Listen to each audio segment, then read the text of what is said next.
Hello students, welcome to lecture of biology. In previous lecture, we have studied a dihybrid cross. In dihybrid cross, we have studied a cross between two pea plants having difference in two pairs of contrasting characters. Just like monohybrid cross, we have also studied the phenotypic ratio of offsprings in F2 generation of a dihybrid cross, and the ratio which is produced in F2 generation is called dihybrid ratio. Now, in today's lecture, we will study Mendel's laws of inheritance. मेंडेलचे अनुवंशिकतेचे नियम आपण आता शिकणार आहोत. यापूर्वी आपण monohybrid आणि डायहायब्रिड cross कसे असतात, मेंडेलनं ते कसे केले, आपण ते मांडायचे कसे किंवा क्रॉस लिहायचे कसे हे आपण मागच्या काही लेक्चरमध्ये शिकलो. आता आज आपण बघणार आहोत मेंडेल्स लॉज ऑफ इनहेरिटन्स, मेंडेलचे अनुवंशिकतेचे नियम. मेंडेलनं मोनोहायब्रिड डायहायब्रिड क्रॉसेस केल्यानंतर F1 जनरेशनमध्ये F2 जनरेशनमध्ये जे वेगवेगळे ऑफस्प्रिंग त्याला मिळाले त्या ऑफस्प्रिंगची संख्या आणि त्यांची कॅरेक्टर्स मेंडेलनं नोंद करून ठेवली आणि या दोन्ही क्रॉसच्या आधारे त्यानं अनुवंशिकतेची काही तत्त्वं आपल्याला सांगितली. जर्मनीचा कार्ल कोरेन्स यानं मेंडेलच्या मृत्यूनंतर 16 वर्षांनी म्हणजे 1900मध्ये मेंडेलनं सांगितलेल्या या तत्त्वांचंच मेंडेलचे अनुवंशिकतेचे नियम म्हणून रूपांतर केलं. मेंडेलचं तत्त्व त्यानं मेंडेलचे अनुवंशिकतेचे नियम म्हणून जगापुढं आणले. असे 3 नियम मेंडेलनं आपल्याला दिलेले आहेत. त्यातला पहिला आहे लॉ ऑफ डॉमिनन्स, दुसरा आहे लॉ ऑफ सेग्रिगेशन आणि तिसरा आहे लॉ ऑफ इंडिपेंडंट असॉर्टमेंट. आता आजच्या तासाला आपण पहिला नियम शिकणार आहोत, लॉ ऑफ डॉमिनन्स म्हणजे वर्चस्वाचा नियम. डॉमिनन्स म्हणजे वर्चस्व. तुम्हाला माहिती आहे, 2 पैलवानांची कुस्ती लागली असेल आणि त्या कुस्तीच्या शेवटी जो पैलवान जिंकला तो पैलवान आपण डॉमिनंट म्हणतो. कुणावर? जो पैलवान हरला त्याच्यावर. डॉमिनन्स याचा अर्थ श्रेष्ठत्व किंवा वर्चस्व. इथं हा वर्चस्वाचा नियम म्हणजेच लॉ ऑफ डॉमिनन्स नेमका काय आहे, तो कसा सांगायचा, कसा लिहायचा ते पहिल्यांदा आपण बघूया. त्याला म्हणायचं स्टेटमेंट ऑफ द लॉ, नियमाचं विधान, नियम कसा लिहायचा. पहिल्यांदा बघूया आपण स्टेटमेंट. स्टेटमेंट कशाचं स्टेटमेंट? Law of dominance.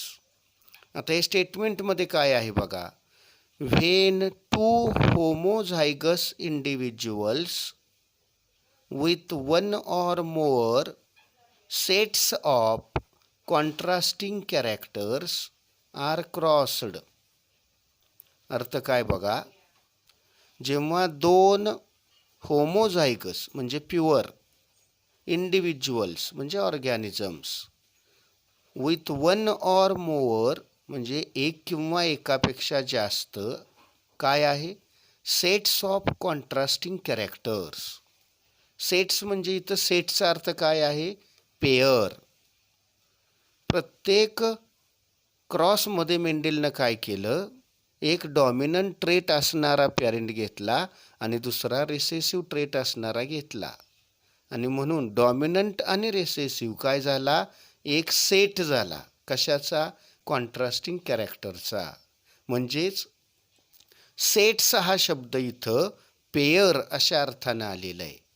तर एक किंवा एकापेक्षा जास्त परस्पर विरुद्ध कॅरेक्टर असणाऱ्या होमोझायगस अशा असणाऱ्या दोन इंडिव्हिज्युअलमध्ये क्रॉस केल्यानंतर पुढं काय बघा, the alleles or characters that appear in F1 are dominant characters or dominant alleles, and those which do not appear in F1 are recessive characters.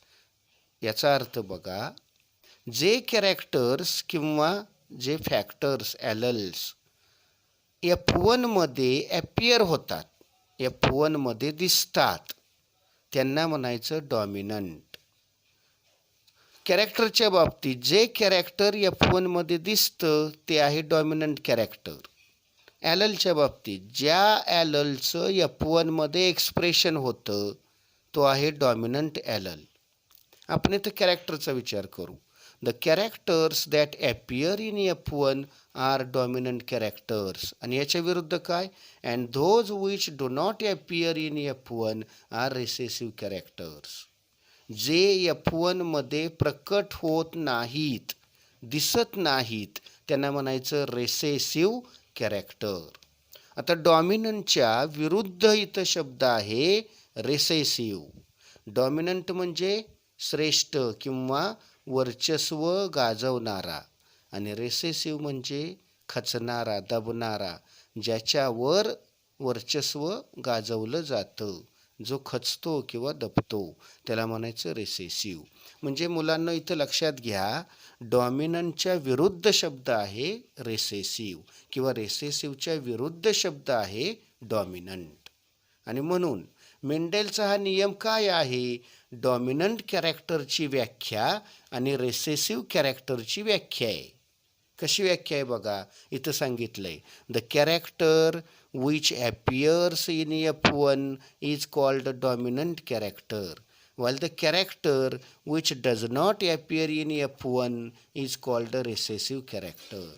जे कॅरेक्टर F1 जनरेशनमध्ये प्रकट होतं त्याला म्हणायचं डॉमिनंट, आणि जे कॅरेक्टर F1 जनरेशनमध्ये दिसत नाही, प्रकट होत नाही, त्याला म्हणायचं रेसेसिव्ह कॅरेक्टर. ॲललच्या बाबतीत कसं म्हणू आपण, जो ॲलल F1 जनरेशनमध्ये त्याचं एक्सप्रेशन दाखवतो त्याला म्हणायचं डॉमिनंट ॲलल, आणि जो ॲलल किंवा जो फॅक्टर F1 जनरेशनमध्ये एक्सप्रेशन दाखवू शकत नाही त्याला म्हणायचं रेसेसिव्ह ॲलल किंवा रेसेसिव्ह फॅक्टर. तर अशा पद्धतीनं मेंडेलनं पहिल्या नियमामध्ये डॉमिनंट आणि रेसेसिव्ह कॅरेक्टरचा किंवा ॲललचा नेमक्या शब्दामध्ये उल्लेख केलेला आहे. आणि म्हणून पहिला जो नियम आहे लॉ ऑफ डॉमिनन्स, वर्चस्वाचा नियम, तो नियम डॉमिनंट आणि रेसेसिव्ह ट्रेट किंवा कॅरेक्टरशी संबंधित नियम आहे. आणि म्हणून लॉ ऑफ डॉमिनन्स, मराठीत वर्चस्वाचा नियम, नेमका काय आहे, when two homozygous individuals with one or more pairs of contrasting characters are crossed, the alleles or characters that appear in F1 are dominant, and which do not appear in F1 are recessive characters or alleles. So this is the statement of the law. मेंडेलनं या नियमाचं आपल्याला या पद्धतीनं statement दिलं. आता या स्टेटमेंटचा बारकाईनं विचार करा. डॉमिनंट कॅरेक्टरची व्याख्या या स्टेटमेंटमध्ये आहे आणि रेसेसिव्ह कॅरेक्टरची व्याख्यासुद्धा या स्टेटमेंटमध्ये आहे. परीक्षेत समजा आपल्याला विचारलं डिफाईन डॉमिनंट कॅरेक्टर, काय व्याख्या करणार आपण बघा, the character which appears in F1 generation is called dominant character. आणि रेसेसिव्हची व्याख्या काय लिहिणार, the character which does not appear in F1 is called recessive character. तर याप्रमाणे डॉमिनंट रेसेसिव्ह कॅरेक्टरच्या व्याख्या या स्टेटमेंटमध्ये आहेत. मी पुन्हा एकदा सांगतो, स्टेटमेंटमध्ये काय सांगितलं बघा, जेव्हा दोन प्युअर पॅरेंटमध्ये एक किंवा एकापेक्षा जास्त कॉन्ट्रास्टिंग कॅरेक्टरच्या जोड्या असतात आणि त्यांच्यामध्ये जेव्हा क्रॉस केला जातो तेव्हा जे कॅरेक्टर F1मध्ये दिसतं त्याला डॉमिनंट कॅरेक्टर म्हणायचं आणि जे दिसत नाही त्याला रिसेसिव्ह कॅरेक्टर म्हणायचं. So this is the statement given by Mendel. पण इथं कंडिशन काय आहे बघा, ज्या दोन इंडिव्हिज्युअलमध्ये क्रॉस केला जातो किंवा केलेला आहे ते दोन इंडिव्हिज्युअल्स कसे पाहिजेत, होमोझायगस म्हणजे प्युअर पाहिजेत. म्हणजे एक इंडिव्हिज्युअल टॉल घेतला तर तो होमोझायगस किंवा प्युअर टॉल पाहिजे आणि त्याचा क्रॉस डॉर्प बरोबर केला तर तो डॉर्पसुद्धा कसा पाहिजे, प्युअर किंवा होमोझायगस. तरच पुढे आपल्याला F1मध्ये डॉमिनंट आणि रिसेसिव्ह ट्रेट कन्सिडर करता येतात. आता या नियमाचं स्पष्टीकरण थोडक्यात बघूया. This law can be explained with the help of monohybrid and dihybrid crosses. हा नियम मोनोहायब्रिड आणि डायहायब्रिड क्रॉस दोन्हीच्या मदतीनं आपल्याला एक्सप्लेन करता येतो. फक्त काय होणार बघा, डायहायब्रिड क्रॉस घेतला एक्झाम्पल म्हणून तर दोन कॅरेक्टरचं आपल्याला सांगावं लागणार, दोन कॅरेक्टरचा क्रॉस मांडावा लागणार आणि दोन दोन कॅरेक्टर डॉमिनंट आणि रिसेसिव्ह असं सांगावं लागणार. आपलं लिखाण आणि आपलं वर्णन कमी होण्यासाठी आपण जनरली काय घेतो, मोनोहायब्रिड क्रॉस, कारण त्यामध्ये एकच कॅरेक्टर असतं. आता याचं एक्झाम्पल बघा. When Mendel crossed homozygous pure tall pea plant with homozygous dwarf pea plant in F1 generation, all pea plants were tall. The dwarf pea plant was not produced in F1. आता इथं बघा, homozygous टॉलचा cross homozygous dwarf P बरोबर केला तर F1 जनरेशनमध्ये फक्त काय तयार होतात, टॉल म्हणजेच हायब्रिड टॉल. आता इथं या F1 जनरेशनमध्ये डॉर्फ कॅरेक्टर आलं का, नाही. म्हणून मेंडेलने सांगितलेल्या पहिल्या नियमाप्रमाणे टॉल आणि डॉर्फचा क्रॉस केल्यानंतर F1मध्ये सगळे टॉल तयार झाले म्हणून टॉल डॉमिनंट कॅरेक्टर. एकसुद्धा डॉर्फ जन्माला आलं नाही म्हणून डॉर्फ हे रिसेसिव्ह कॅरेक्टर. त्याचं हे एक्झाम्पल आहे. मेंडेल एक्सप्लेन्ड, असं का होतं त्याचं एक्सप्लेनेशन मेंडेलनं दिलं बघा. Mendel explained that the phenotypic characters are controlled by discrete units called factors. मेंडेलनं काय सांगितलं की फिनोटायपिक कॅरेक्टर जे आहे म्हणजे प्रत्येक जे कॅरेक्टर बॉडी कॅरेक्टर किंवा इनहेरिटेबल कॅरेक्टर आहे ते प्रत्येक इनहेरिटेबल कॅरेक्टर कसं कंट्रोल होतं, तर इंडिव्हिज्युअलमध्ये एकदम छोटे असे डिस्क्रीट युनिट्स असतात त्यांना फॅक्टर्स म्हणतात. मेंडेलनं फॅक्टर हा शब्द त्यासाठी वापरला. म्हणजे ज्या विशिष्ट सूक्ष्म युनिटमुळं किंवा ज्या विशिष्ट गोष्टीमुळं सजीवामध्ये कॅरेक्टर येतं त्याला मेंडेल म्हणतो फॅक्टर. मेंडेल पुढं काय म्हणतो बघा, a pair of factors controls each phenotypic character. म्हणजे प्रत्येक फिनोटायपिक कॅरेक्टर जे आहे बॉडी कॅरेक्टर आहे सजीवाचं ते पेअर ऑफ फॅक्टरवर म्हणजे फॅक्टरच्या जोडीवर अवलंबून असतं. प्रत्येक इंडिव्हिज्युअलमध्ये प्रत्येक कॅरेक्टरसाठी फॅक्टरची जोडी असते. आता अशा जोडीमध्ये बघा, in dissimilar pair of factors one member of the pair dominates completely over the other. म्हणजे काय मेंडेल सांगतो पुढं, जर या जोडीमध्ये डिसिमिलर फॅक्टर असतील म्हणजे कसे, एक कॅपिटल टी आणि दुसरा स्मॉल टी किंवा एक कॅपिटल आर दुसरा स्मॉल आर, एक कॅपिटल वाय दुसरा स्मॉल वाय, अशी जर वेगवेगळ्या डिसिमिलर फॅक्टरची जोडी असेल तर त्यामध्ये काय होतं, त्यातला एक मेंबर म्हणजे त्यातला एक फॅक्टर, त्या पेअरमधला एक फॅक्टर दुसऱ्या फॅक्टरवर पूर्णतः वर्चस्व गाजवतो. One member of the pair dominates completely over the other. आणि म्हणून काय होतं, hence only one of the two character is expressed in F1. आणि म्हणून एक फॅक्टर दुसऱ्यावर वर्चस्व गाजवतो म्हणून F1मध्ये एकच कॅरेक्टर आपल्याला दिसतं. आता मेंडेल इथं काय सांगायचं आहे बघा. टॉलसाठी फॅक्टर कोणता? Capital T. डॉर्फसाठी फॅक्टर स्मॉल टी.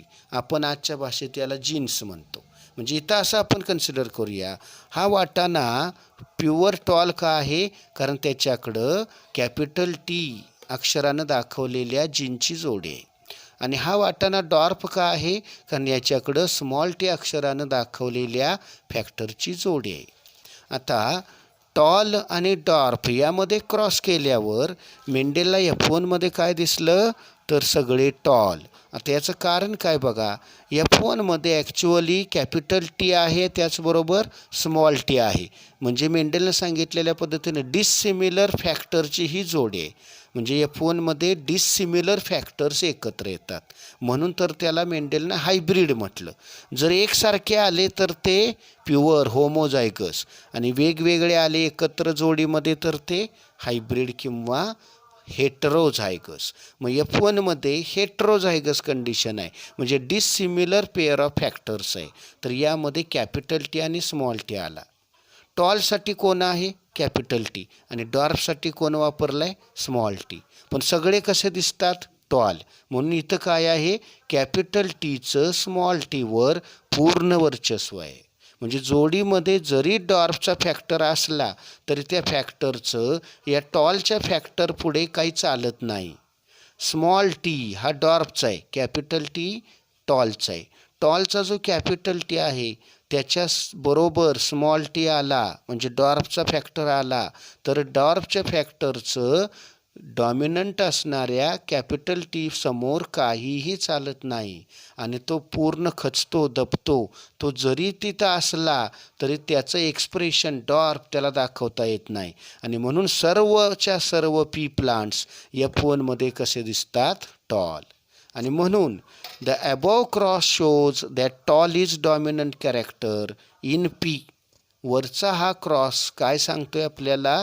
तर वाटाण्यामध्ये टॉल हे डॉमिनंट कॅरेक्टर आहे. का बरं? As it appears in F1. ते F1मध्ये दिसतं टॉल. इथे एकसुद्धा डॉर्फ जन्माला आला नाही F1मध्ये, म्हणून ते आहे डॉमिनंट कॅरेक्टर. कोणतं? Tall. While dwarf is recessive character. Dwarf हे रेसेसिव्ह कॅरेक्टर आहे. का? ते F1मध्ये आलंच नाही. F1मध्ये ते प्रकट झालं नाही. म्हणजेच हेट्रोझायगस कंडिशनमध्ये जर एकच कॅरेक्टर आलं तर ते काय असतं? डॉमिनंट असतं. आणि हेट्रोझायगस कंडिशनमध्ये जे कॅरेक्टर ॲपियर होत नाही ते काय असतं?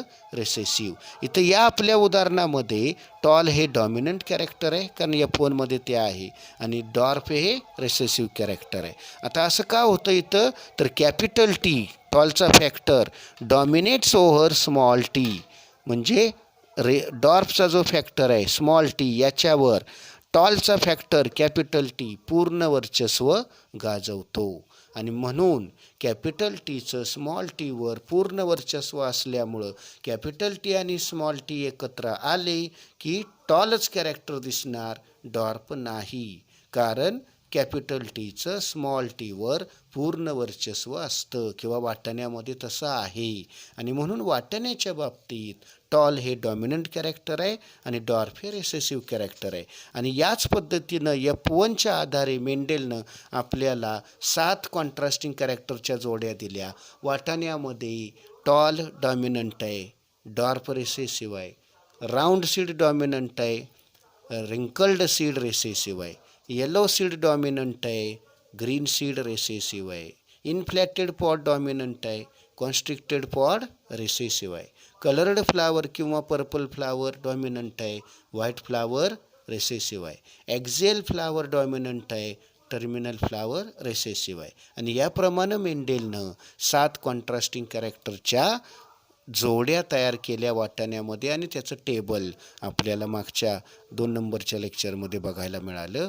Contrasting characters in P plant या अर्थानं. So this is about first law of inheritance given by Mendel, which is law of dominance. Thank you.